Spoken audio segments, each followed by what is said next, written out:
Chapter 14. Congress, the President, and the Budget. The Politics of Taxing and Spending.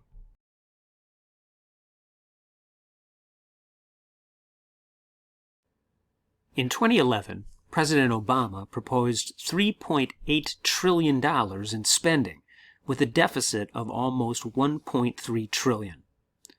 President Obama believed it was important to spend that much money to stimulate the economy because of the Great Recession. All presidents and congressional leaders have to make difficult decisions about budgets.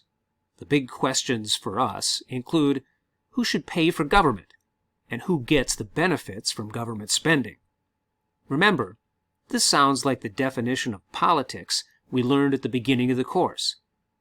Political scientist Harold Lasswell defined politics as who gets what, when, and how.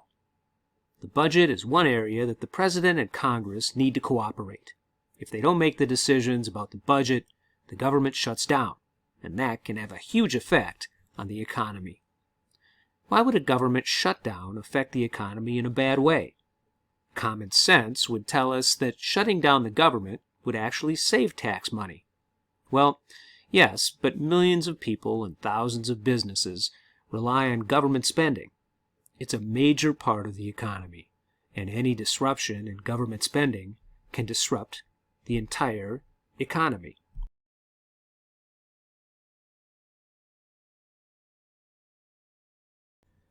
This week, we're focusing on policy. You've been reading 3 chapters in the Edwards textbook that have to do with policy.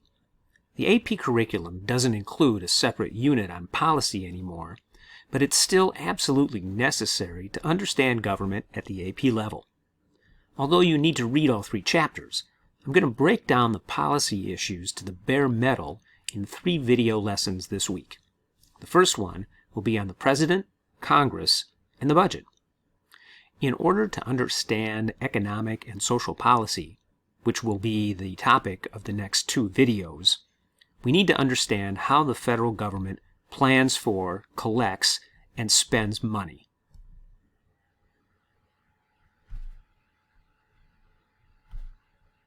I'm going to take you through Chapter 14, sort of like we do in class, and help you focus on the most important concepts and vocabulary terms you need to know.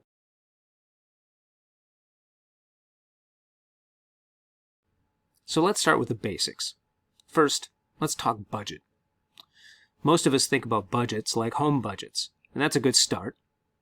Maybe your parents, especially if you have particularly detailed parents, have a written monthly budget. It might look like this. But the federal budget is more complicated. It's actually a policy document rather than just a list of income and expense items.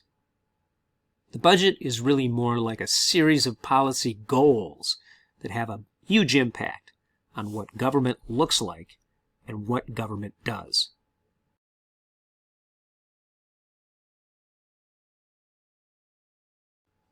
Usually, government spends a lot more money than it brings in.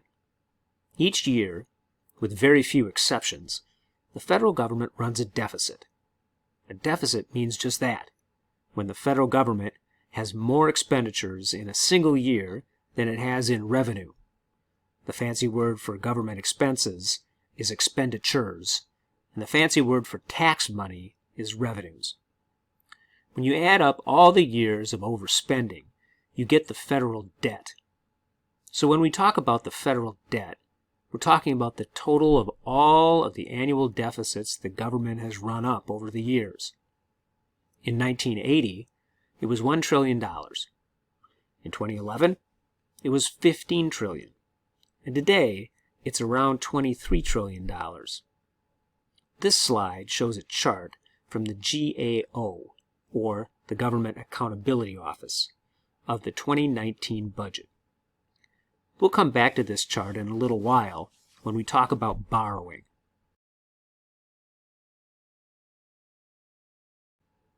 Federal revenue and borrowing. So let's take a look at the section on federal revenue and borrowing, which starts on page 406.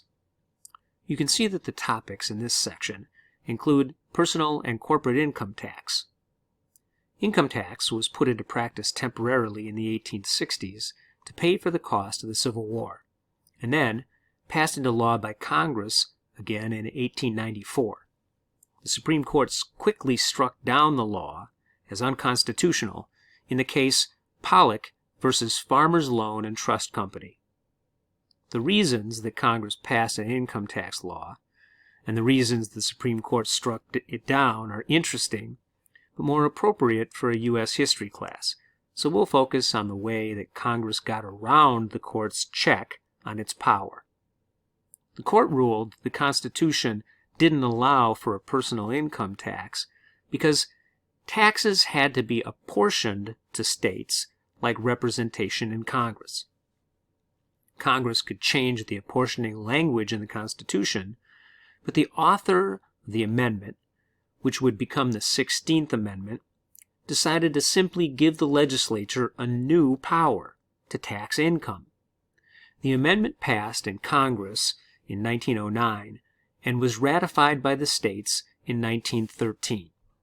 Remember, constitutional amendments don't need to be signed by the president because they require a 2/3 majority in the first place.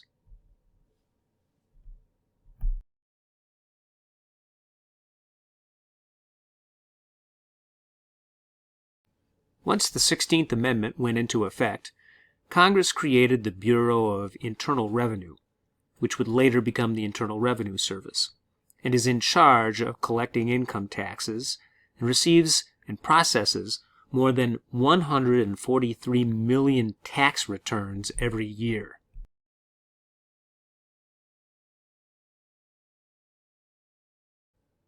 The income tax is a sort of progressive tax. It's important to know what the term progressive tax means. A progressive tax is a tax that requires people with a higher income to pay a higher amount of tax. Although there are ways around paying taxes, the general rule is that the more you make, the higher the tax rate is.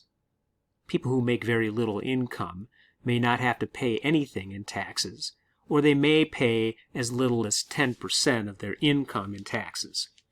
People who make a lot of money might have to pay as much as 35% of their income in taxes.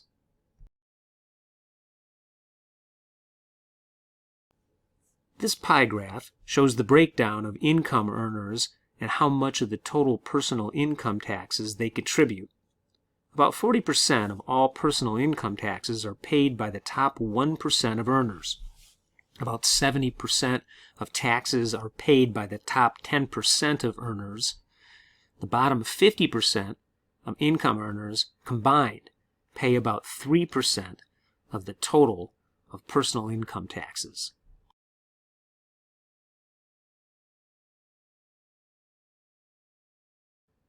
Personal income tax yields more revenue than corporate income tax. In 2011, it accounted for about 12% of total revenue. Now, it's about 9%. In 2011, personal income taxes accounted for about 44% of total revenue. Now, it's about 48%. This graph gives you an idea about a couple of things. Take a minute to look it over. I've got nothing else to do right now, so take as much time as you need. What does it tell us?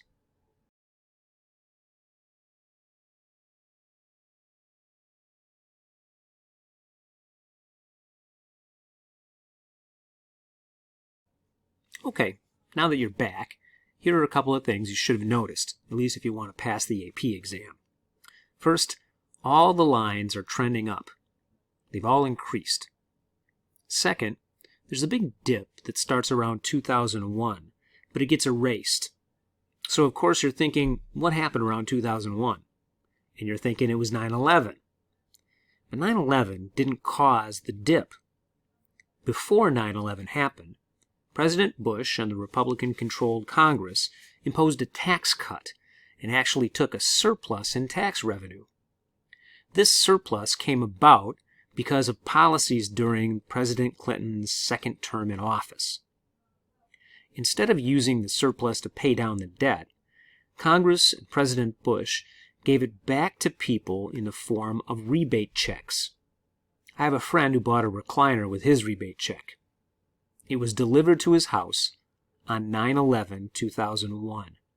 He says every time he walks into the living room, it reminds him of the cost of the war in Iraq and Afghanistan. You'll also notice in the graph that the two largest taxes are personal income tax, which we've already talked about, and social insurance taxes. So now we have to talk about what social insurance taxes are. Social insurance taxes are a combination of Social Security and Medicare. And we'll talk about Social Security first.